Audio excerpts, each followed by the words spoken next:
Good morning, Jeff. Good to see you as always. Good morning, boy. It's kind of sad. We're the last week of August. Where did summer go? Where did summer go? I think it's, I still have sand on my feet from, no, I don't. I'm not really a beach guy. I'm not a beach guy. I think I went down to the beach once to take Fritz for a walk. Yeah. Does Fritz like the beach? He started eating the sand. So I'm like, we better wait. We better wait till he gets a little bit older. Because, yeah, the digestion, doggy digestion and sand. I know that when I've eaten sand, Jeff, it never went well. It's quite filled with roughage, if you will. It is. And so it depends on what sand and where. If it's on the ocean side, got a little salty tang. Some people like that. You can make your own sea salt. You can. And the other big indicator of summer going is I have a giant oak tree, as you know. Yeah. And the squirrels start pelting you with these, quarter-size acorns, which started it over the weekend. So they start sending the acorns down. They're saying, "Go inside, winter's coming. Go inside." And they're like throwing these. You can hear their little squirrel voices. "All right, go inside. Winter's coming. Go inside. Leave us. We're going to dig up your yard now, as we do every year, to put our nuts in it." Put our nuts in. Ladies and gentlemen, welcome to the Right Next Door podcast. I want to make sure we don't do this often enough, Jeff. I want to tell people to like, share, and leave us reviews, please. If you've heard this podcast once, leave us a review. If you've heard it more than once, oh my gosh, please leave us a 5-star review. It is hugely, hugely helpful. And as I've heard on another podcast, tell one person about the Right Next Door podcast. Word of mouth is wonderful advertising. It's amazing how much those reviews actually impact. Like, when we first started out, I was like, 5-star. I mean, who cares about the ratings? I don't rate on Yelp. I don't do anything, Yeah. And it turns out that it's monumentally important for us to move up the food chain, if you will. So that's true. Well, we enjoy doing this. Ratings or no, we're here because we're having a good time and we enjoy making the podcast. But ratings are a lovely, lovely way to say that you like what we do and want people to know about it. So what are we going to talk about today, Jeff? Well, today, since we're talking about animals, there's an endless supply of animal stories, and people like animals. We like to talk about animals. We like animals, and so there was. I don't know if you caught the story over the weekend about this emotional support alligator, which I saw this lovely little girl walking an alligator on a leash through a fountain, and I was like, somebody's going to lose a leg. So we can get into that. I'd like to get into that. You have something else as well? Well, and we also have, these people that feed the pigeons, if you will. Yeah, because pigeons in urban areas are starving, Jeff. We need to have real sorrow and fear of their lives. Bless their hearts. So yes, and their excrement does a number on your car paint job. If you've ever parked under an L's track, which I will never do again. Pigeon excrement and also alligator excrement this week on the Right Next Door podcast. Dirty deeds, triggered tirades, busybodies, and missing cats. They say tall fences make good neighbors, but bad neighbors make the Right Next Door podcast. Animal stories, Jeff. I know it's kind of funny. We do a lot of animal stories, don't we? But we like animals. Neighbors have animals. And so we want to hear about neighbors and their animals. And there's certain strange animals. And we're in more of an urban area here. And I saw this thing that there's a neighbor who wrote a very, you could hear the shouting in this message online because she was watching this woman flinging birdseed out of her third-story window to feed the pigeons in the alley. And ladies and gentlemen, whether you're in an urban area or not, you don't want to feed pigeons. Wait, she couldn't even come out of her house? She had to wing the seeds out of her floor window? She was throwing birdseed out. Oh, those poor pigeons are starving to death. I'm not going to take the time to walk down and spread breadcrumbs or birdseed. I'm going to fling it out my window so those dear, sweet little pigeons, oh my gosh, they're because they could just go extinct if I don't feed. Because the passenger pigeon went extinct, Jeff. So and there were millions of those. Also, I'm going to go out on a limb here and say that pigeons are rats with wings. I think I've heard that said. Yes, and you can't. And as I mentioned in the open, I one time made the horrific mistake of parking my car underneath an elevated train track. Oh yeah. And I came out, and it was like I came to the car. I'm like, what Has is it been going snowing? on? Yeah. Where'd the Like, snow come from? Yeah, it was bombarded with pigeon poo, and then I'm like, I can't get to the car wash today. I'll go tomorrow. Went to the car wash. It had burned into the clear coat, so then I had to try to wash it and wax it myself, and the finish of the car was just never the same. So, word of warning to all you car owners: stay away from pigeon perches. Well, although I think sometimes you wonder if pigeons have some kind of extrasensory perception, like they know that Jeff doesn't like pigeons. It's just like cats. If you go to a friend's house with cats, the cats always go up to the person who's allergic to cats. Like they know. These animals know these things. So pigeons just like really dogs. Dogs will come up to you if you're a dog person. People, total dogs that I've never met will just come up to me, and I think they sense my inner calm. They might smell your dog on you as well. They might smell my dog as well. So you wonder if pigeons have they can join there's a group mind. So you have 30 or 100 pigeons, and maybe they have a way of having their brains link up with each other. So it's this neural net, and they all they focus their mental energy, and they can look down and say, "There's a guy down there. Look at that beautiful shiny car. Oh man, we're going to make his day today. We are going to make." Mob mentality, if you will. Yes. It's a pigeon mob mentality. And they're so you wonder shiny. Is there a pigeon capo? Is there the top pigeon who says, "Hey, this guy here, look, it'd be a shame if something happened to this pretty car. Hey, what can..." And so if you don't feed the pigeons, maybe they sense, wait a minute, this guy's not flinging birdseed out to us, so we're going to take our revenge on a person who's not ensuring that we are healthy and happy and fat. Yep. Have you ever been? I've actually been hit by a pigeon. Oh yes. Well, you can't live. I'm in Chicago. You're in the Chicago area, and if you spend enough years, with underneath the sky in an urban area, you're going to get hit with bird bang.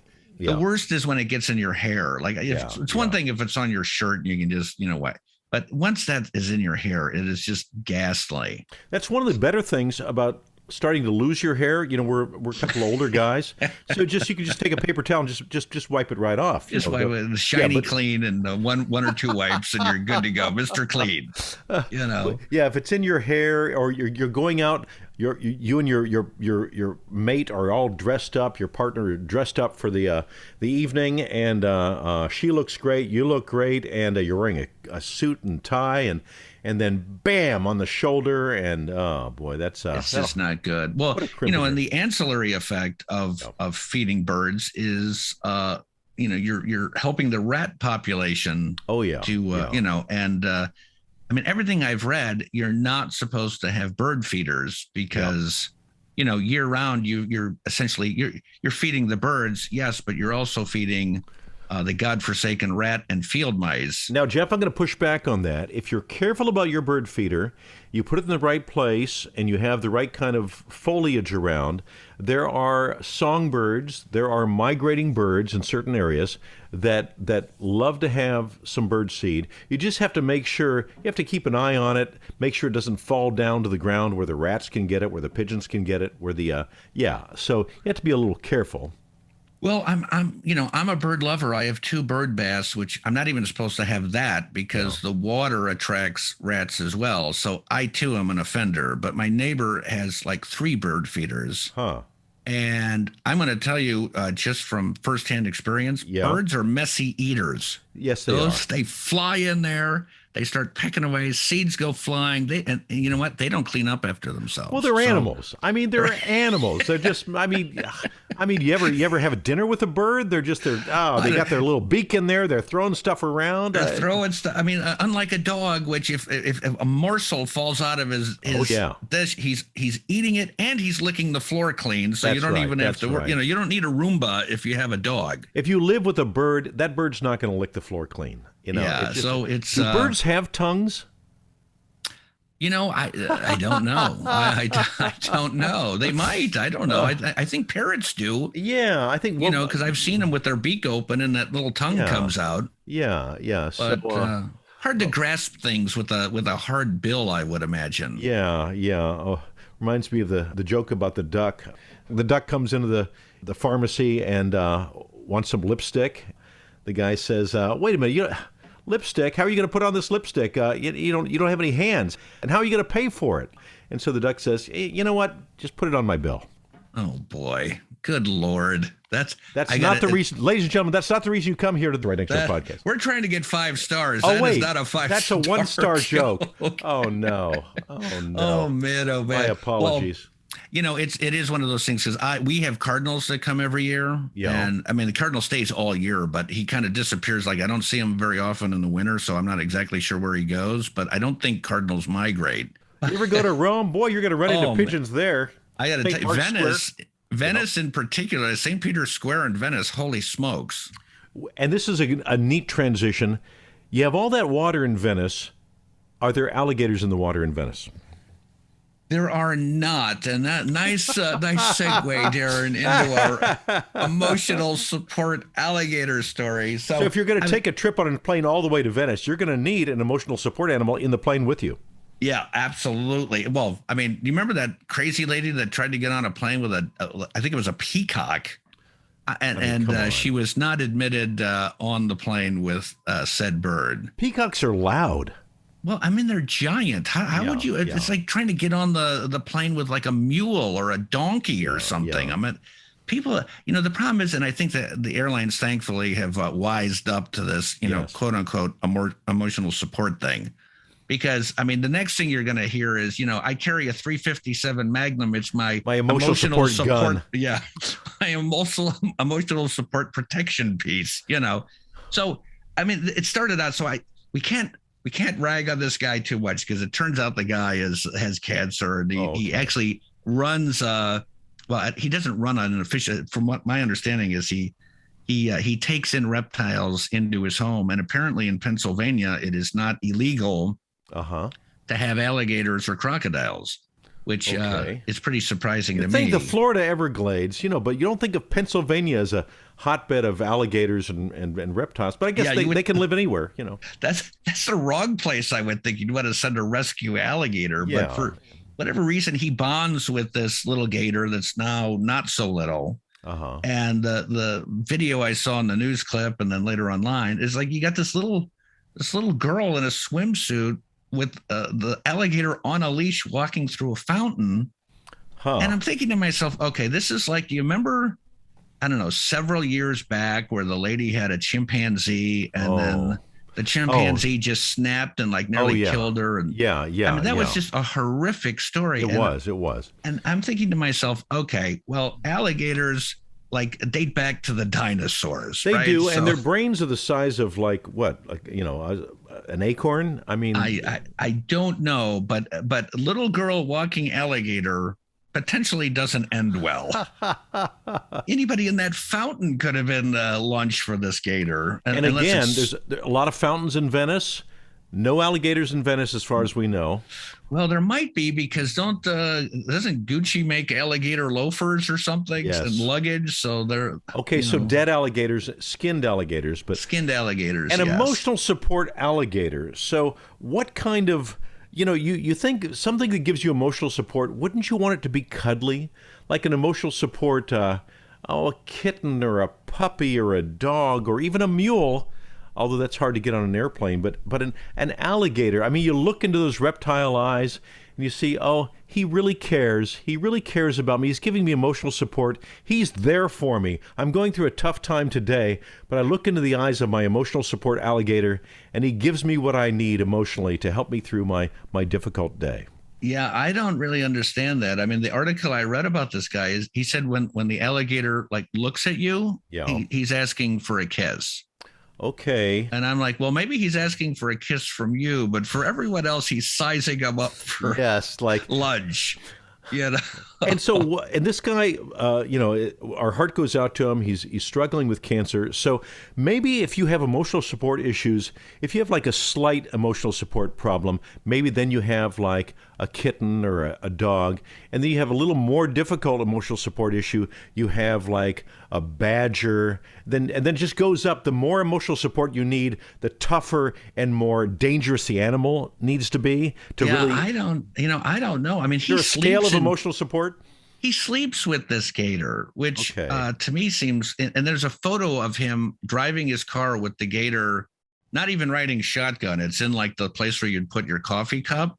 Okay. And I'm like, what if you hit a pothole, the gator gets startled and he clamps down on your schwanz? I mean, how do you get out of that situation? Reaches right over and bites you in the crotch. Yeah. That's tough. Well, he's sleeping with an alligator. Correct me if I'm wrong, Jeff. And, we don't know everything there is to know about animals. But as far as I know, your alligators are not easily potty trained. I wouldn't think so. Gator urine is not, you talk about, you don't want your laundress to have to complain about your sheets being stained with gator urine. Yeah, I don't, and they, I would guess they stink. I mean, I've been to like, the places down in Florida where you can see the wildlife and the alligators and stuff. And, those things are kind of stinky. They don't, I can't really articulate what they smell like, but it's the opposite of pleasant. They smell like, they don't sweat exactly. It's just the poop and the filth in which they live. Yeah, it's and while we're on the topic of alligators, since you were mentioning podcasts, I listened to one the other night, and it was I can't remember the name of it. It was something to do with 911 calls, and some poor guy is golfing down in Florida. Yeah, and there's a woman who's like, clearing, there's I guess a canal that ran along the golf course. She falls in. Yeah. He jumps in to try and save her. He can't get to her because it's all muddy bottom and all that. And so the poor guy's like, suffers a heart attack, and it's a terrible story. But what was really frightening is that the guy playing behind him comes up and takes his phone while he's on with 911. And they're like, well, do you see the woman? And he's like, yeah, she's floating in the lagoon, and there's 2 alligators circling her. Oh, man. And I'm thinking of this guy, like, I guess your knee jerk would be to jump in, right? But the guy that came later was like, I'm not going in the water. There's 2 gators. And the operator's like, don't go near the water. The gators are thinking, this is a feeding trough. I've got an automatic person feeder. They're just one after another. They come in. We're just, the alligators say to each other, okay, you take this one. There's another one coming. Right. I got my eye on the one over there. And the feeding frenzy. And they're opportunistic hunters. So they're going to go for the weakest link, which is why when I saw that girl walking them in the fountain, I'm like, anybody near this gator is potentially going to get bitten. Well, wild animals, they're wild. That's why we call them wild animals. In Australia, there's a town in Australia where you can't leave your house without a big piece of wood, like a bat or a stick, because the kangaroos are vicious.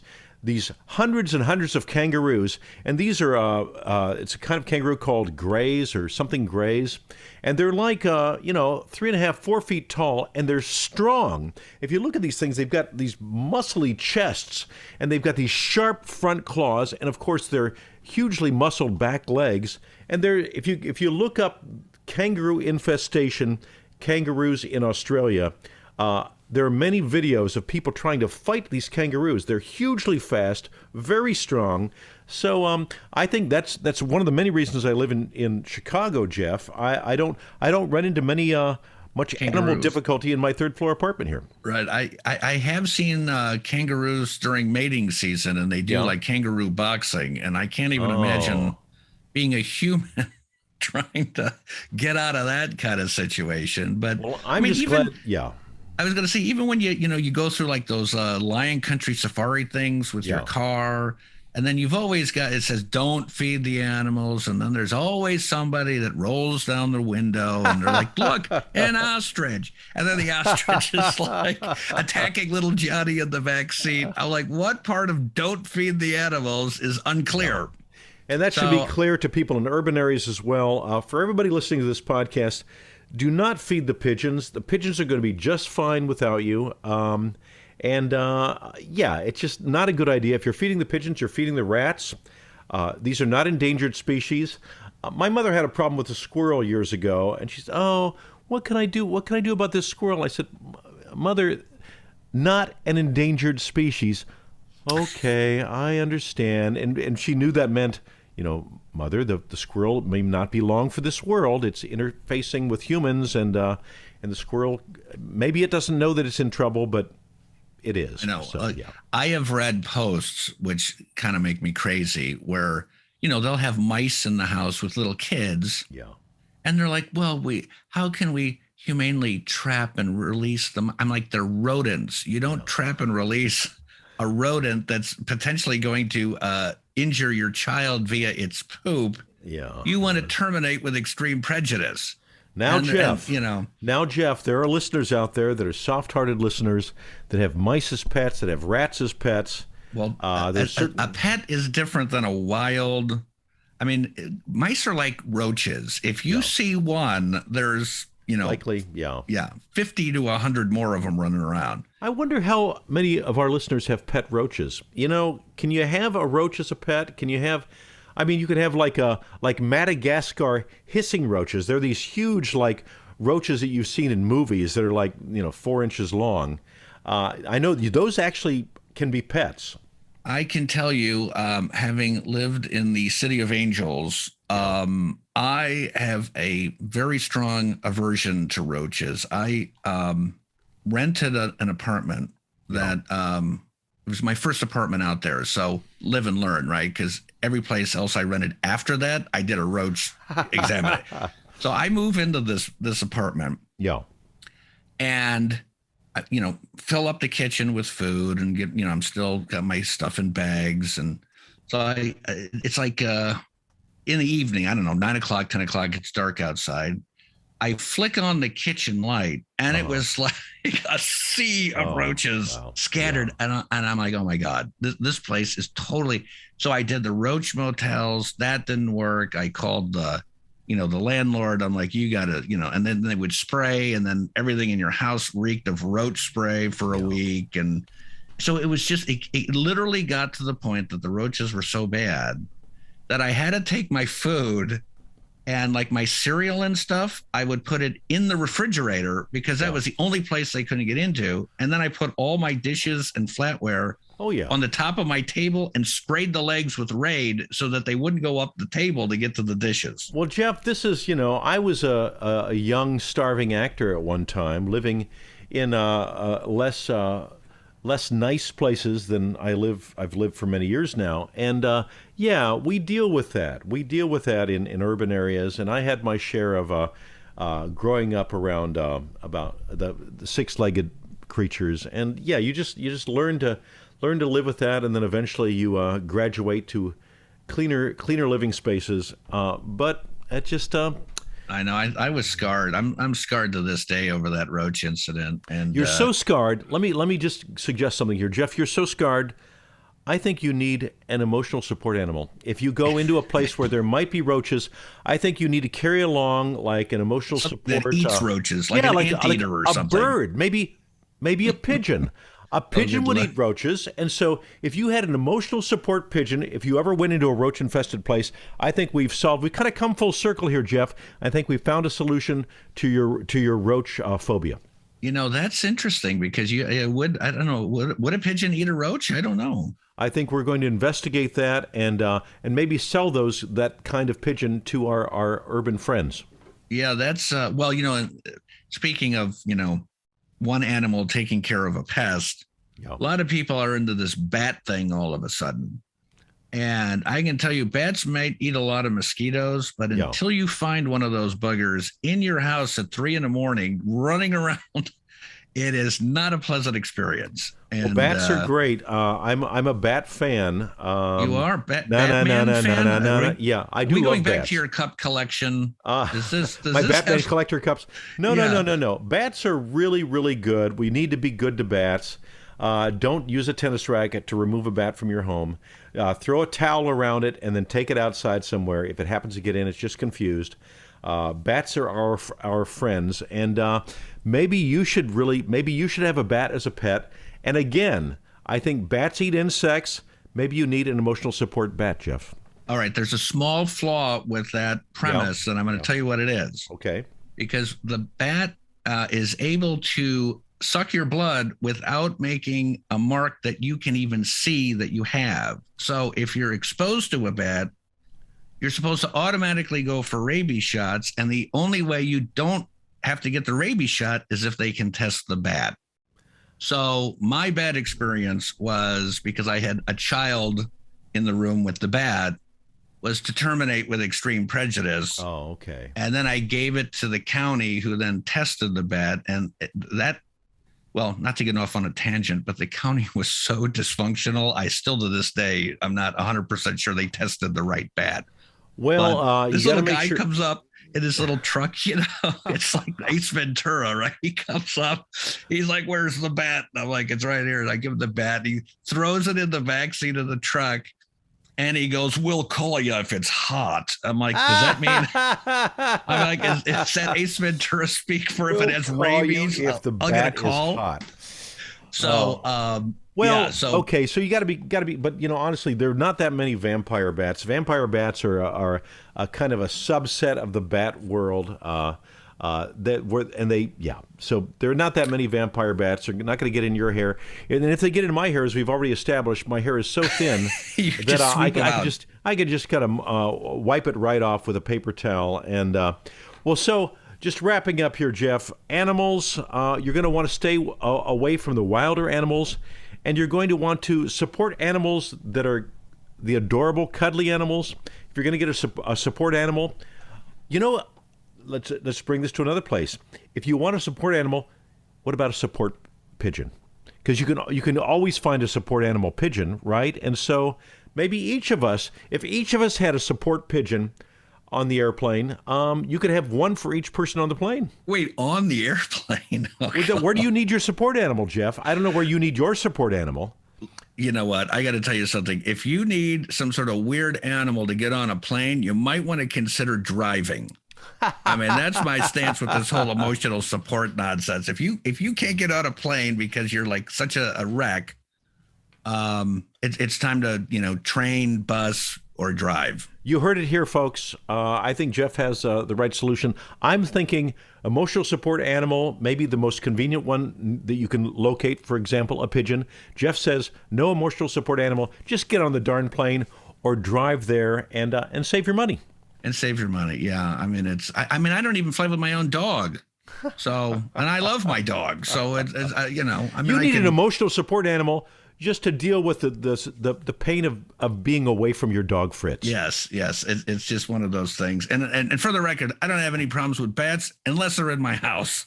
Okay. Then I got a problem. Same thing with the mice. If the mice are outside the house, not a big deal. Keep the animals outside, folks. Right. Animals belong outside, especially alligators and other wild creatures. No pigeons. No, definitely no pigeons.